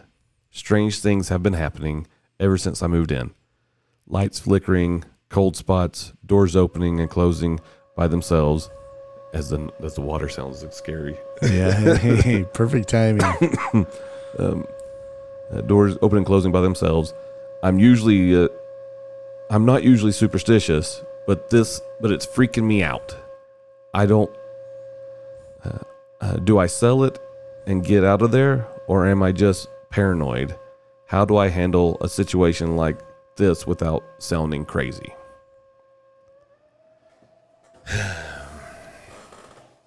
I would say number one, if you do end up wanting to sell it, yeah, probably putting in there it's haunted is not necessarily the best selling point. I would say a real estate agent would probably tell you, do not say that the house is haunted. But I would say the thing to think about is, so you inherited the house from a distant relative. Is it requisite to hang on to it as a family heirloom kind of thing? And if not, it sounds like you already have your answer. I say keep the house. Yeah, I mean, Yeah, I wouldn't sell the house. I say keep the house. So embrace the scary stuff. And part of the scary stuff could be the house is settling. So there's that, right? It's an old house, apparently. And there's cold spots in old houses. Trust me, my house in Tennessee was cold all over. Of course, and people did die inside the house that was in. It was old. It was a old Civil War house. I mean, it may freak you out, but embrace it. You'll be fine. The thing is, and I believe in, honestly, bless the house. Have a prayer over the house. And honestly, if it's a bad spirit, it will have to leave. But on the most part, I think just keep the house. But on the other side, if you do want to sell the house, list it. This is a selling market right now. People are buying houses right and left. It is happening. Or there is a third option here. This story could be complete BS, and someone's just trying to mess with me. I've got a few of those now, and this one I don't know. This one seems plausible, so there's that. It does seem plausible, but who knows? You just don't know. But honestly, and don't take offense at that, I think it could be BS. But on the other side, if it's not, seriously, sell it or keep it. If it's an older house, make it beautiful and embrace it. Who cares? But don't worry, it's all good. That one. Yeah, okay. Hey, Devin. I need some serious advice. My cat knocked over my grandmother's urn, and her ashes spilt everywhere. I'm devastated and embarrassed because my family trusted me to keep them safe. I cleaned it up, but I'm also not sure what to tell my family, or if I should even tell them at all. Should I confess what happened or just keep it to myself? I don't want to cause any more heartbreak. Sincerely, ashamed and ash covered. Here's the thing.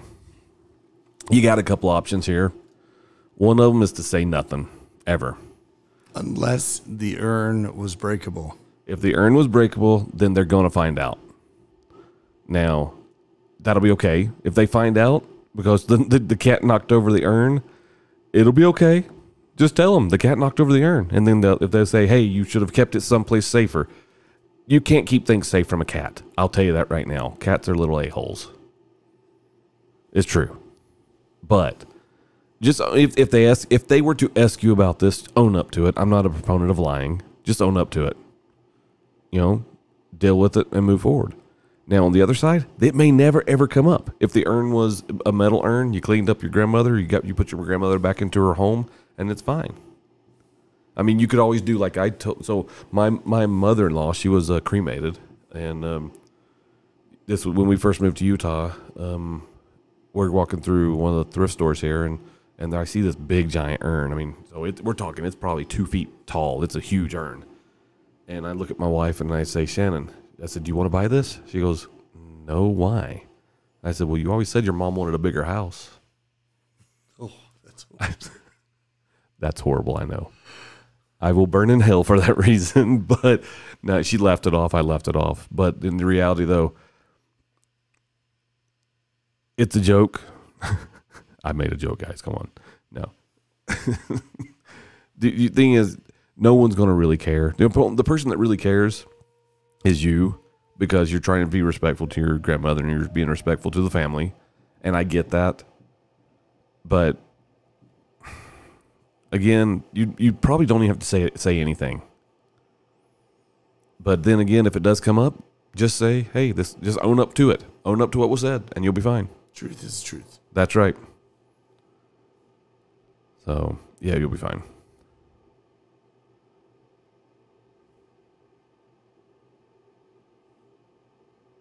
I think that one's BS. Yeah.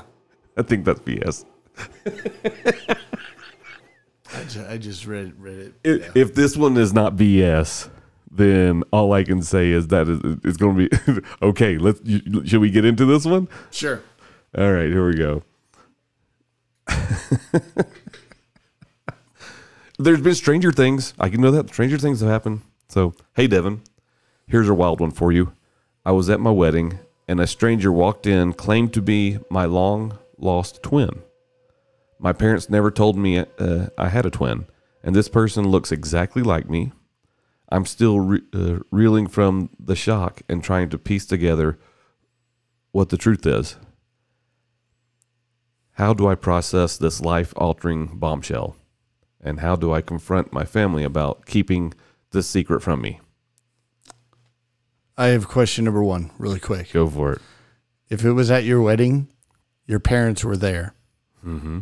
So something would have been said or done at the wedding. So, confronting your family already, it would have already happened. I mean, come on. If a lookalike of you walked in, how did they know that was your wedding and where the wedding was? These are my questions. Because to go to a wedding, don't you have to get an invite for the most part? But it's that twin connection. She just was crashing a wedding. That's what it was. Mm-hmm. Okay, well, to solve your problem, you don't confront your family. You got a husband. Move on. Say goodbye to your twin forever. That's right. Greatest movie ever, Twins. Have you seen that movie? I have. It's got Danny DeVito and Arnold Schwarzenegger as twins. Yes. It's not the greatest movie. DeVito got the short end of the stick. He didn't get all the Arnold Schwarzenegger got all the good DNA. That's what that came down to. Yes. No, hate to say that. I think this people try to get me though. I do know that, and honestly, I probably answered some questions in a sincere way to people who didn't deserve to get a sincere answer, or weren't looking for a sincere answer. They just decided to. I gotta say this one's just straight up BS. I applaud you though. Here's the thing: if it is a real story, my advice is you just don't worry about it. Surprise, you got a new sibling. Didn't know about. Embrace it. It's okay. Whatever your parents did, they did. Now, if this is straight out BS, I'm going to say congratulations on having pretty decent story skills, but there are some flaws in your story. My opinion. This sounds like it's something that came off of a Hallmark movie. This literally is the storyline of a Hallmark movie. You throw in fall leaves on a farm in a grandparents' old house that you inherited. It is totally a Hallmark movie. And the end of the movie is your long lost twin ends up meeting randomly your husband's long lost twin, and then It's not a soap opera though. It could be a soap opera, but that's not a soap opera. This could be a soap opera though. Ooh. This has got a storyline of a soap opera too. I like it. This one's going to be hard. Ooh, do you want to talk about this one? We don't have to talk about this one. No, we can talk about this one. Okay. Dear Devin, I found out that my ex faked a pregnancy while we were together. For months, I thought I was going to be a father, only to find her, only for her to lose the baby. Turns out there was never a pregnancy in the beginning. I feel betrayed and manipulated, and I don't even know how to start healing from this. How do you move on when someone you trusted played with your emotions like that? I'd like to answer that. Go for it. Because I have personal experience. And I don't know if you remember when basically when we lived in Fort Payne. So, yes, there were already struggles going on in my marriage. But we were preparing to move to Arizona from Alabama. And it was, a couple weeks after we made the decision to go ahead and start putting things together. It was like in April that all of a sudden I was told, by my wife that she was pregnant. And then that was like April, and she moved to Arizona ahead of me because I had some stuff I had to take care of back in Alabama before I could transfer with my job. And so she left in June. So this was, you could say, maybe the 10 week mark. Never once had I gone with her to an appointment to hear the heartbeat or anything like that. Anyway, end of July, so that would have probably put it about the 12 week mark, 12 to 14 week mark, somewhere in that range. Generally, you're able to hear the heartbeat by that point in time. And anyway, so I started driving across, making the drive from Alabama to Arizona. And halfway across Texas, I get a phone call, and I'm told that that she basically really started bleeding very, very heavily. And so the Relief Society president from the church came and picked her up and took her to the hospital, and that we lost the baby.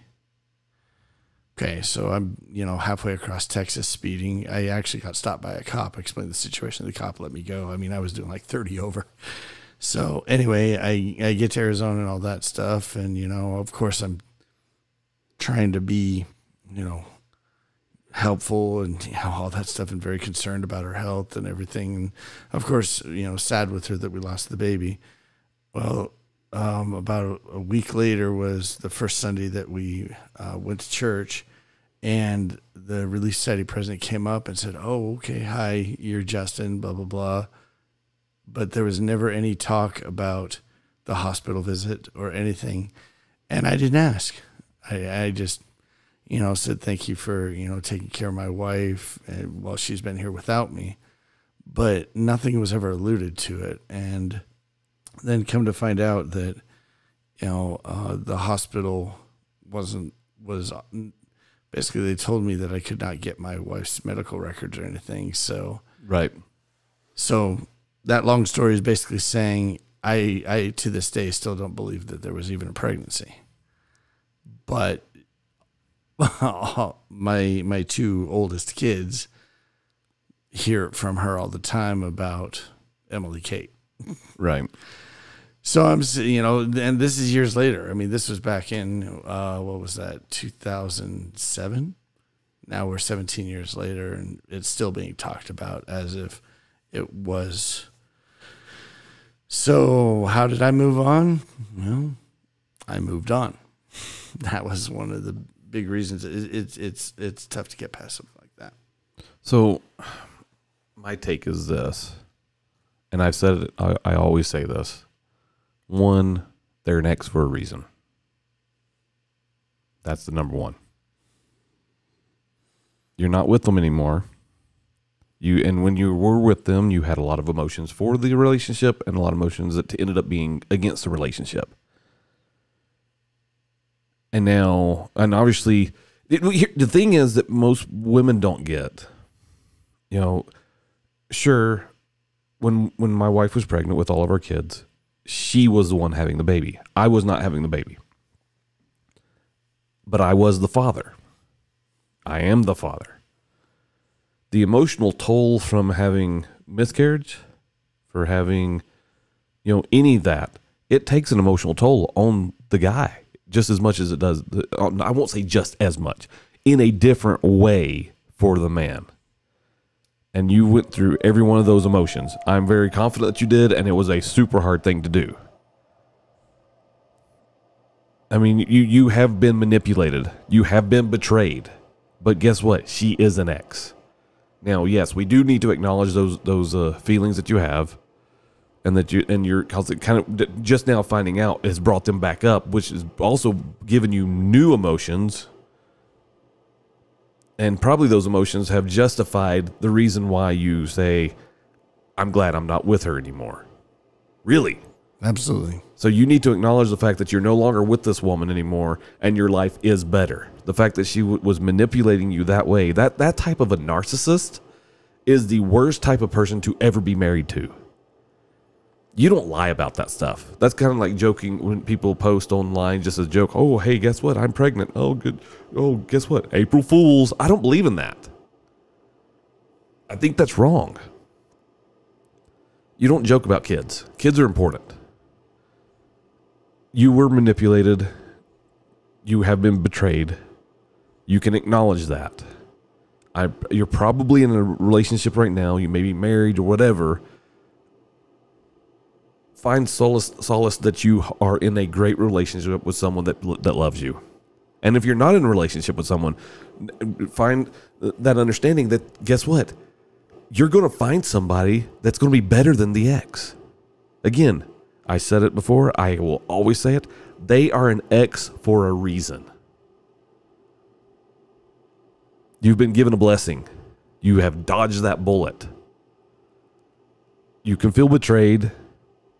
You can work through that, and that it's going to be hard because honestly, being lied to is horrible. It really, I hate it. I hate being lied to.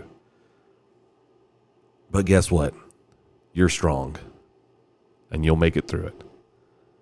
Take a moment, acknowledge your emotions, deal with it. Get on your knees, say a prayer, go talk to somebody. Honestly, talking to somebody will help a ton. Talk to a sibling, talk to a parent, talk to a beloved, wonderful friend. But honestly, know that this was not about you. This was her making it about her. That's the reality. You didn't deserve how you were treated. You don't deserve this now. Don't give them the satisfaction of knowing that you're struggling a little bit. Deal with it, move forward, and you will be fine. I can promise you that. You will be fine. So, anyway. Again, I just want to thank everybody. Thank you guys for, being part of this. Thank you for the emails. Thank you for the jumping in on the lives. Thank you for, literally everything. Thank you for making this possible for me to do. Seriously, I feel so blessed and grateful that I can do this. And I'm going to, again, thank you for all you guys for doing it. It's been a wonderful, amazing experience. I seriously appreciate it, and I love every one of you guys for being part of it. Anyway, I'm going to get off of here because I got to have a life too. Anyway, I love you guys, and I appreciate it. We'll talk to you later.